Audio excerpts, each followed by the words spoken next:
All right.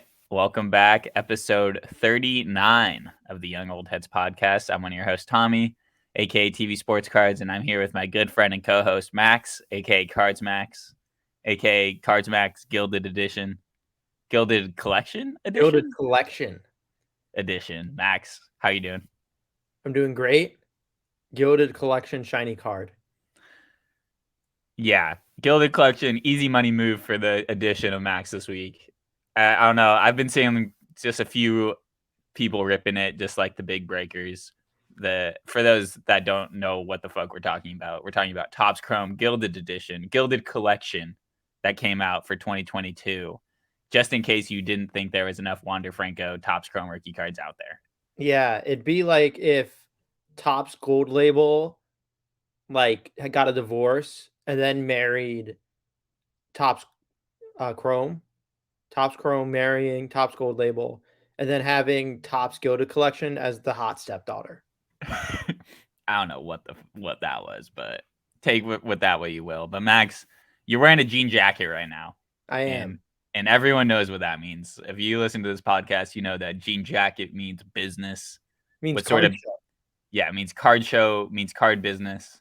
What sort of business you get up to today? I went to 2 card shows today. I went to 1 card show yesterday. I had a lot of fun driving. No, just kidding. The driving wasn't very fun. But I woke up and left the house at about 6:30, hit the Garfield, New Jersey show. And that's an interesting show in that kind of like most Northeastern small shows all kind of have the same vibe for those that aren't in the Northeast. I'd say it's like 50% modern, 50% vintage. But like the vintage people are the high rollers that have literally been in the hobby since before Jurassic Park. And they usually are kind of firmish on pricing and pretty annoying to deal with. Although I usually just, and I think most other people can relate, just ignore the vintage dealers entirely. I am on my rebirth, learning vintage. I've been baptized into Leaf and Topps TO6. I've been having a lot of wacky pickups from lots of different sets lately. I'm learning about Mano and Mays and Hank Aaron and Jackie Robinson, and I'm buying their cards, which is uncharted territory for me. This is big. I feel like last week we teased out some vintage stuff talking with Hayden, and now you're out here making some serious moves. You're learning about vintage. You're learning about Leaf before Brian Gray was even around, before he was Brian even Gray is born. a real human being. But he was not the human being who made the original Leaf cards out there. But That's correct. I want to hear. I will say though, so I want to give you my full kind of schedule because like I woke, excluding the 2 hour show I drove to yesterday in Freehold, that was terrible and not worth it. I woke up, so I had 2 local consistent small shows. One in Garfield, New Jersey. I woke up I started driving at 6:30, got there at about 7:30 ish. I stayed there. I wanted to leave at 9 to get to my local show at 10 on the drive back, but I stayed there till 9:30, got to my local show at about 11, which is 20 minutes from my house. And that is also a very vintage heavy kind of show. Vintage heavy kind of saying that, let's say, half of the dealers are legitimately vintage, and it's old school kind of Long Island. The show, I've been to this show before COVID. It is a mainstay of the show. The promoters own half of the national, and there's so often when I'm going through these showcases, I over the past years that I've gone to these shows, I've just ignored it. I'm like, oh, Mickey Mantle, cool. And then I just like, walk by without any sort of understanding. So now going through it with a little bit more of a higher intelligence and recognition, at least of what a good deal and a bad deal is, and how to judge a good PSA2 from a bad PSA2 and eye appeal and whatever it may be, has been enlightening. It's added some spice to it, and I don't have to just hate that modern sellers won't just sell at 80 at X%. There's a little bit more of a game to it with vintage that I so far have liked. I also can say I've not sold any real vintage cards yet. So right now I'm totally going on a whim and I just learning from what others have done and trying to incorporate that myself. I saw a tweet yesterday, Max, that said that when you grow older, you unlock new areas of Target that you shop in. So, like, you go to college, you unlock, like, dorm accessory aisle of Target. You buy a house, you unlock another area of Target, and if you have a kid, you unlock, like, the baby section of Target, and, like, so on and so forth.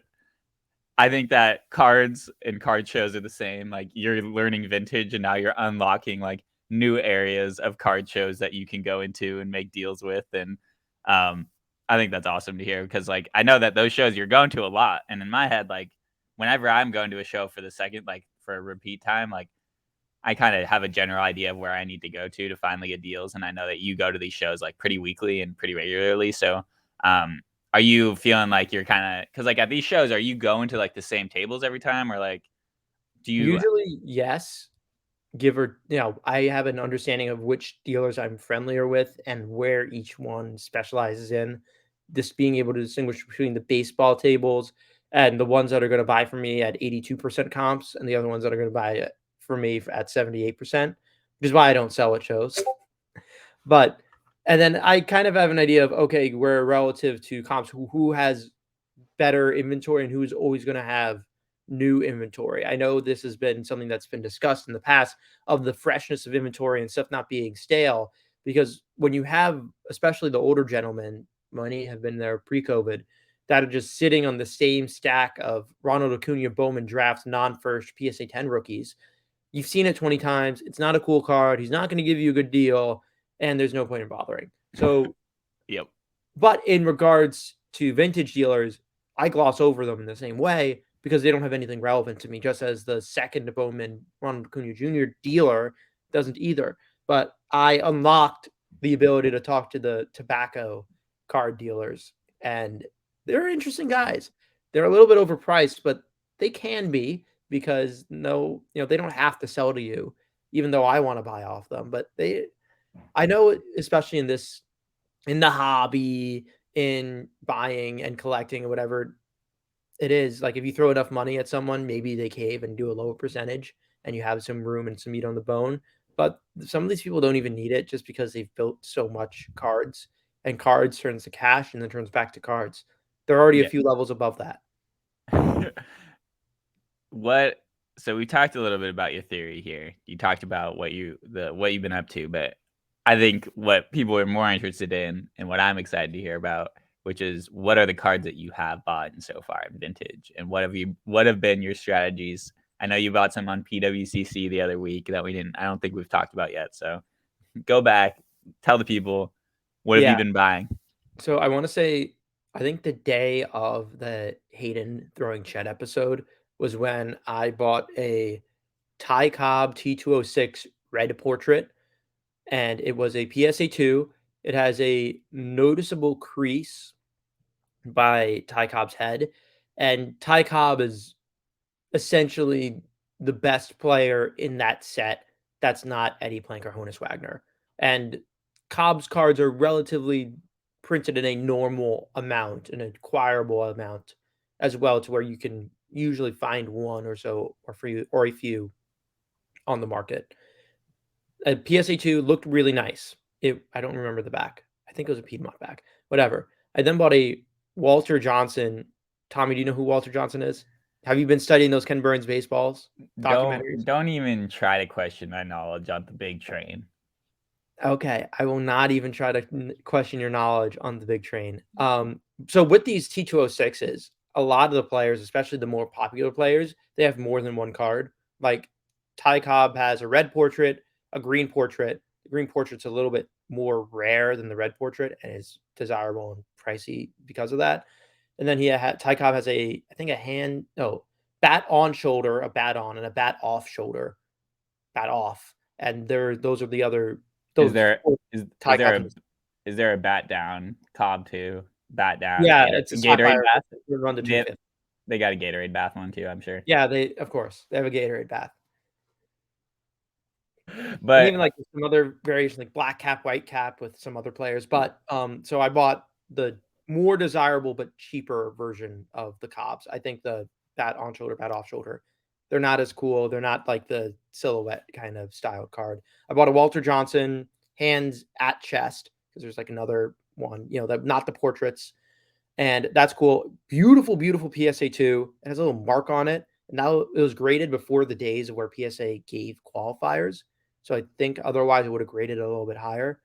Yeah, so those are the two main T206 purchases I bought on whenever we recorded this last week. Those are cool.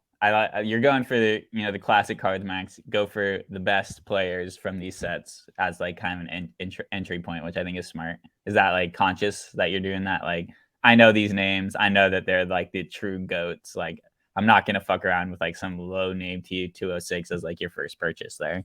It's funny because I bought a low name T206 today at a local show. It was one of my few buys, but I think, look, I'm a student of cards, as one of our good friends, Gaby Card Stacks, will say. I'm a student of cards. I go to Cards University. I like sports. I played sports. I wasn't very good at sports. I've been involved in some sports. I like learning the history of some sorts, even though I will even blatantly say baseball history can be really dense and boring. Like, and I'm saying this as someone who just bought a bunch of the cards. But this is cards. This is how they made cards. This is how they distributed cards. I'm not going to be a vintage old head, yapping about how you bought the 200 hitter in double A while I spent, however much on a dead guy. It's like, okay, my goal is to never be one of those guys. But it's all cards. It's still PSA and SGC. It's still grading. It's still really cool, recognizable players. There are always cards that people want, and you don't have to exaggerate any of it. Like, the cards speak for themselves. So you're saying that if you were around during the early 1900s, you probably would have tried to get addicted to SIGs to pick up as much as you could. Yeah, I would have ripped a lot of darts. But it seems like you're thinking about vintage in the same way that we talk about modern cards, with the variations, like which rare variation is important, and like what there's like differences with each of those. Like the backs, I know with T206 is big, but I also know that T206 is kind of like their own community of collectors, and that um like the community of people who collect T206s is like an offshoot of the hobby kind of. It's kind of like its own. Obviously, like all cards, there's like a lot of micro communities and stuff, but I think T206 is probably one of the bigger ones of those. So where have you been going for information to like learn about these cards? Have you been mostly asking dealers at shows about them and the different variations? Or are you hitting the old blow up forums account and reading some? Or I forget what the other place was that Hayden was talking about. I've read a little bit of Net54, which is another more vintage heavy message board. It's all right. It's a lot of just general discussion and what the community has picked up and thoughts on certain specific things. Well, I don't think, again, maybe I haven't done my digging, but I've found really the top-notch resources there rather than that's just the community gathering place. T206.com, or I think T206resource.com is the name of it. Really nice site. There's a lot to learn. I know PSA has articles written about the registry, because you think about like PSA's inception. Tommy, the first card ever graded was the Wayne Gretzky owned Honus Wagner. I mean, PSA was made for this. They are literally built different than anyone else just to be able to grade tobacco cards. So this is the genesis of cards. This is the genesis of grading. And they have a lot of internal resources on that. I do think it's a little bit interesting that Joe Orlando, the former head of PSA, is now like one of the highest ups at Heritage Auction. So that, and of course, Nat Turner focuses most of his collecting on 90s basketball, which is sick, but just shows how the focus of the company has changed just in who is the CEO and who's operating a president in that regard. But those are resources that I look at. I've dabbled a little bit in post-war vintage. I just try to stick to the big names. I want to shout out the best number one fan of the podcast, Saratoga Slabs, because I try to learn every single day. And he has been someone who I can watch and I'd be like, well, wow, you're buying this card because it's cool. So he's a cool guy and a number one fan. I have to do my little shout out there. But I think T206 and specifically pre-war stuff is more attractive to me lately because of the variations, because of the history behind it. We've talked before about me needing to fill a black, white, mini diamond Topps Chrome parallel set just so that I can scratch the itch of set collecting, and at least where I can diversify a little bit and this older stuff where set collecting is still alive. That's what fuels my heart. I love that. I love to hear what Max is up to. I love to hear that you're into collecting. I think that this is spurring a little interest, a collecting interest in you that I always love to see. But I want to hit on something that you briefly talked about when you were mentioning the cards that you picked up. The Walter Johnson, you said, this is an old PSA slab. And this is something that I have been thinking about when thinking about vintage and what I hear vintage people talk about is just like knowing what old slabs look like and knowing what grading companies like how hard and soft grading companies were at each like level of slab. So like you just said, old PSA focused on T206 cards. Modern PSA as a company, much more focused on the modern stuff. So is this something like I know SGC has a plethora of old slabs with like sgcgrading.com on the slab and like the 100 scale. Is that something now that you also are learning about? Like, oh, when SGC slabs looked like this, they were really soft on grading these cards. If you can find, certain ones graded this in this scale from this era of grading, is I that like think something that you're learning about or no? I think there's a distinguishment between the conspiracy theory ideal of, oh, they're grading harder than they're grading now, and this PSA 2 would actually be a PSA 1. And I want to keep that separate than what I was thinking of with the Walter Johnson. When I'm saying old label, I know nowadays we have 8 numbers, and the first number begins with a 6. During COVID and the pandemic, it was about a 4. That was that first digit, and now we're just entering that 7 digit of 7XXXXXXX. You're talking like this serial number Yeah, the on the serial PS. number. Yeah. Yeah, the serial number of my Walter Johnson is a 1 for context. And the reason why I'm saying different grading standards is because qualifiers weren't always a thing on cards.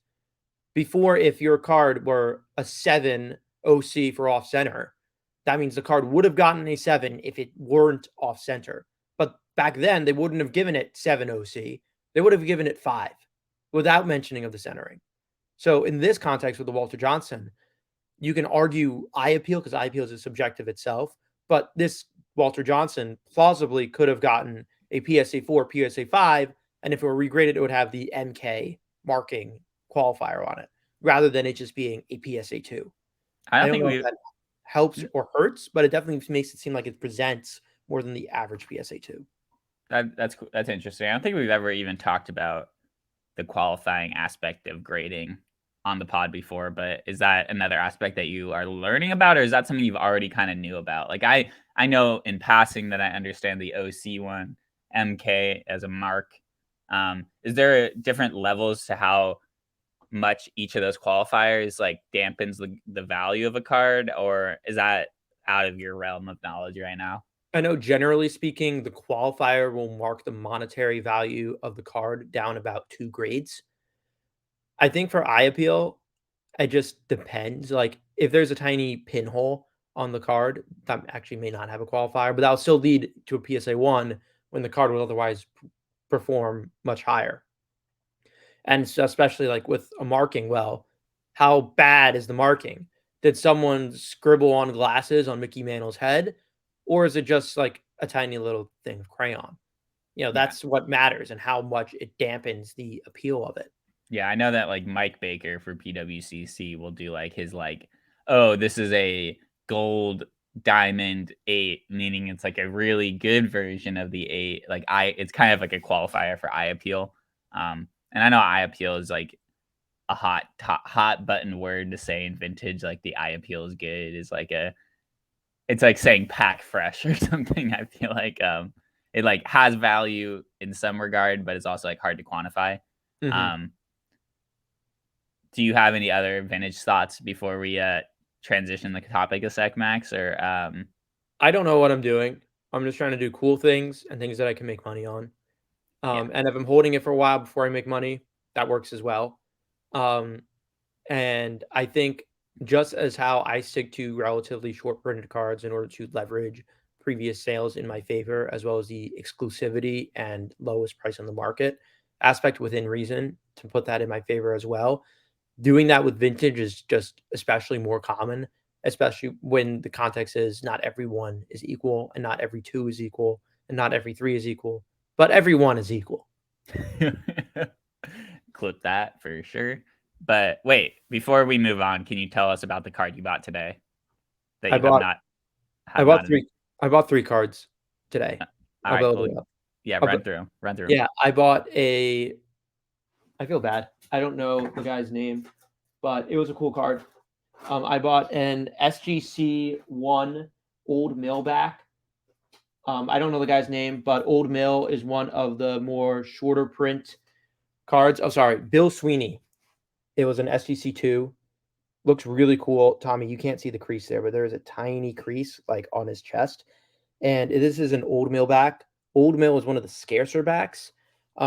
I know Piedmont is statistically accounts for about 40% of all backs, and Sweet Capital is about another 20%, and then 40% of the remaining backs is everything else. So just being able to pick up an Old Mill that presents well and that I could maybe because I'd be the lowest Old Mill of Bill Sweeney available. And some people want their back runs and some people want their Bill Sweeney. So we were like, oh, that's just good value for a back. And also it has a little tiny little mark on the back above the D in Old Mill. That was about $100, and that's pretty cool. This is the first one that I have in hand. I'm still waiting for the Ty Cobb and Walter Johnson to become in hand.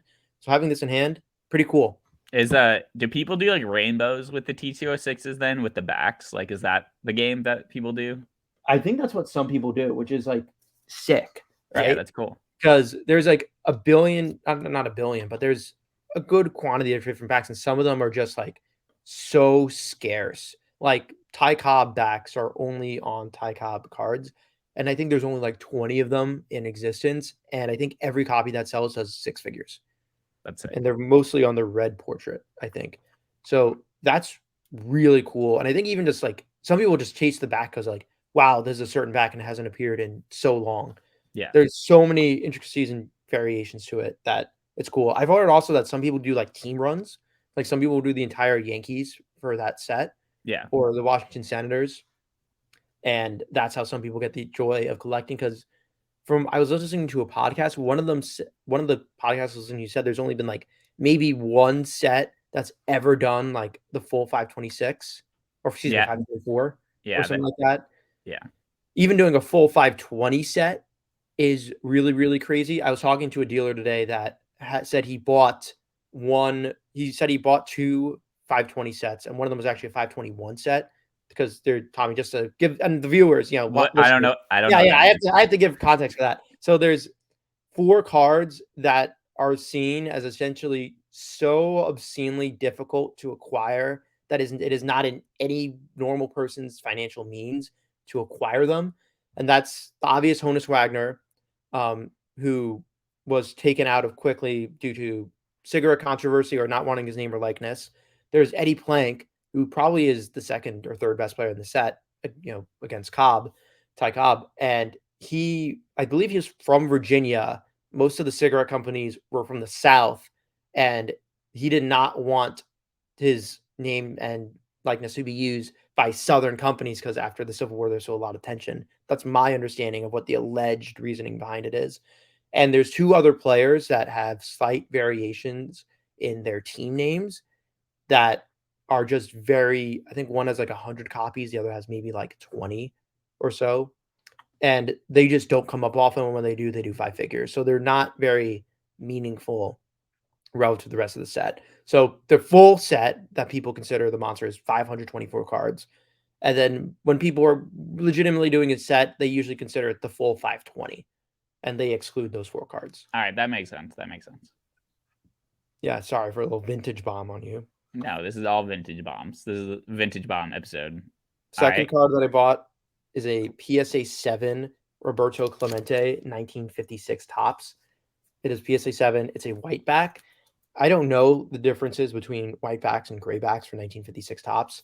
I know white backs for Mantle are really, really expensive. I know the premium difference for Clemente is not that much, but it's a cool card. It presents well. I kind of bought it just as a little bit of a throw in and just as because I thought I got good value on it. I bought that in addition to this. Funny little story with this. This Leaf. I'm so man. 1949 Bowman. I get Leaf and Bowman confused. This is 1949 Bowman Satchel Paige kind of rookie card. Yeah, what's his rookie card debate? I don't know what the debate is I with don't his know the rookie entire card. debate. I know that I think 48 Leaf and 49 Bowman were both kind of like rumored to release at the same time. But the 48 Leaf, it was a short print in Leaf. That's what a dealer told me or something. So the 49 Bowman's more common and less expensive. Got it. So now to put a more modern spin on it, for the 12 viewers watching on YouTube, because I know most of the people are podcast listeners, you can see this has a giant gash in the slab. So apparently the seller I bought this from sold it on eBay. It went through eBay authentication. It failed eBay authentication because they said, "Oh, it has a little tiny, little scratch on it," and it was sent back with this massive gash on the holder. Jeez. So my thinking is if I hold it for a few weeks and maybe next time I send out a PSA sub, I will just because I know you can say if it's PSA's fault that's from my understanding. If it's PSA's fault, that's the holder is damaged or incorrect or something like that, they'll cover the fee. But if you mess up if it's for your reasons, you pay the fee.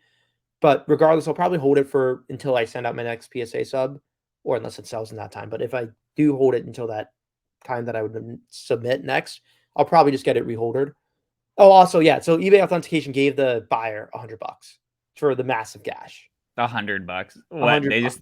they slip 100 in like the return package or Yeah, something? something like that.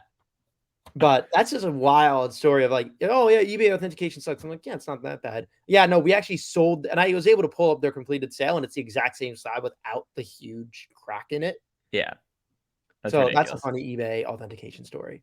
That's ridiculous. But Satchel Paige, a legend. I like that those buys for you, Clemente and Page. I don't think you can go wrong with. It seems like you're really going with your same strategy that you do with modern, baseball guys with the old guys, and I like to see that. And I feel like I am excited to start the vintage journey with you as like, oh, Max bought this vintage card this week as well as this random, national treasures RPA of a basketball Yeah, player. this Jordan Nwora, Desmond Bain dual auto RPA. The dual logo, man. Yeah, those are the two players of the podcast. Yeah, they really are for sure. um, Max, did you buy anything else? Well, actually, I want to hear about sell. Did you sell anything this week? I saw some good sales. You did a Twitter sale last night. Did you have any action on that at all? I had a little bit. I moved a big boy. I moved a Soto Gatorade bath, which is one that I've owned for a few months, but I know it's going to a good home. And I was like pretty sticky on the price to begin with and not wanting to be too flexible on it. Like I've had people offer, because it's a like $3,000 card, give or take. I've had people offer me like $250 under my bottom price, and I'm just like, no, no, no. I've had like 5 or 6 people offer that. But then I got to what was in my head my bottom, and I'm like, okay, let's do the deal. I'm happy to get it into your home. You sold a And couple of sodas last night, right? I sold the gold sliding rookie cup as well. Nice. So that's a win. But do you think the For You page of Twitter is ruining stack sales? I think the For You page is always there. I just think with Elon, it's been reconfigured to where it's now like a tab And in the it's like For the You rather default. than like search from latest or search from home. Hmm.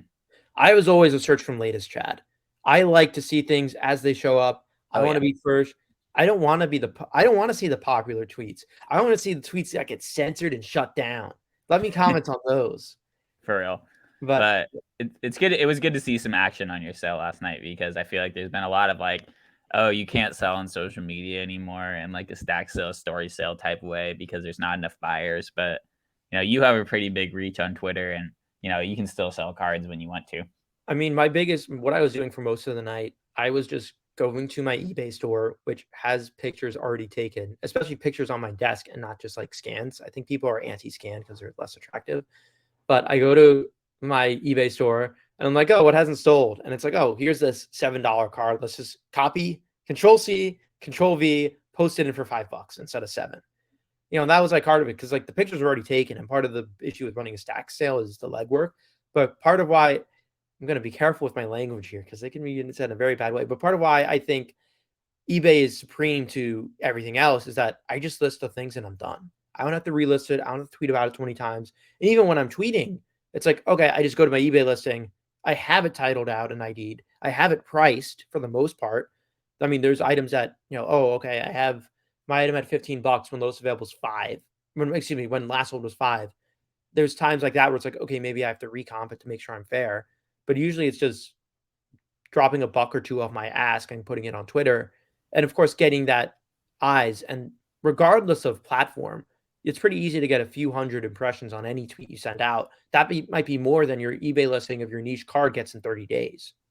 Yeah, and with social media, it's not as much about who sees it. Like you're not tweeting out the Juan Soto Gatorade bath thinking necessarily that the person, the buyer who's looking for that card is going to see your tweet, but you are massively increasing the odds that someone who knows someone who's trying to buy a Soto Gatorade bath is going to see the card. And that's why I like Twitter for selling a lot more than Instagram, is because a retweet on a sale post on Twitter is Huge. massively powerful compared to like Instagram. There's not really an equivalent retweet where like you can show it on your page and everything.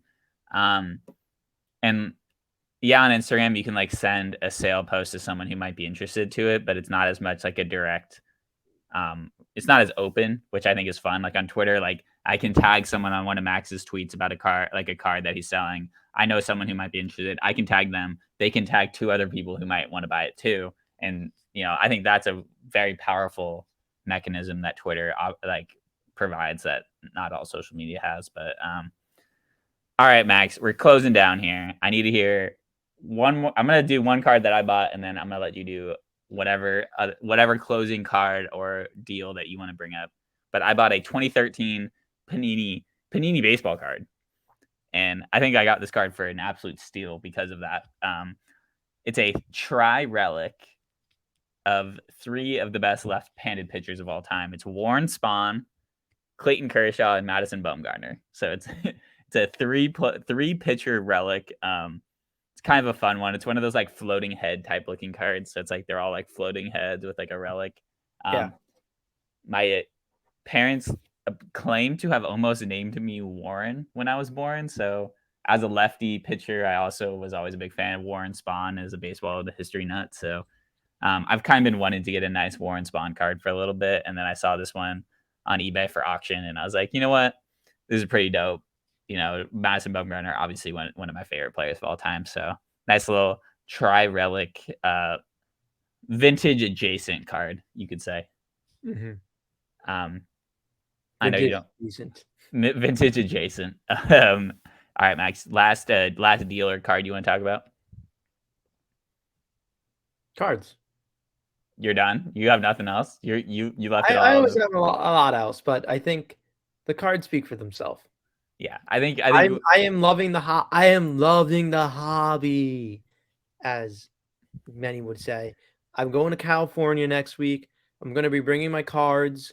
I am going to be buying some cards, and I'm going to be selling some cards. And then, Tommy, maybe I see you at the Luddick show. Maybe. I'm excited to see about your experience at Burbank. I've heard nothing but good things about that show. So Max is traveling across the country next week for a show. That'll be fun. So make sure to come back. Stay tuned next week for a I'll nice bring little more recap. Pete Alonso autos and dead guys. Are you on with Logan? Yes. Should we maybe Logan next? Is Logan maybe want to come on next episode if we allow him to? I think you can cold approach him. We can. I think he might be down. Yeah. All right. Well, I'm excited for that. Just freaking keep doing cards, man. Just keep collecting. Keep on collecting. That's what they say. I'm cardsing some cards right now. Yeah. That's for sure. And you are cardsing some cards as well, Mr. Cards full time. Yeah. I literally work for a card company. I'm going to be doing nerdy little chemistry and like applying for like med school stuff. That's so boring. It's not even baseball cards. Well, you know more about Piedmont backs than I do, so I'll give you that. My God. Yeah, I guess I do.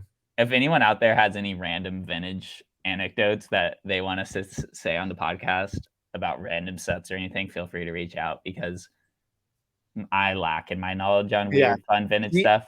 Please DM us how much or how little vintage you know. Yeah, please. So, see you guys next week. Possible next episode mention. Yep. All right. Well, I'll see everyone next episode. Peace out. Cards.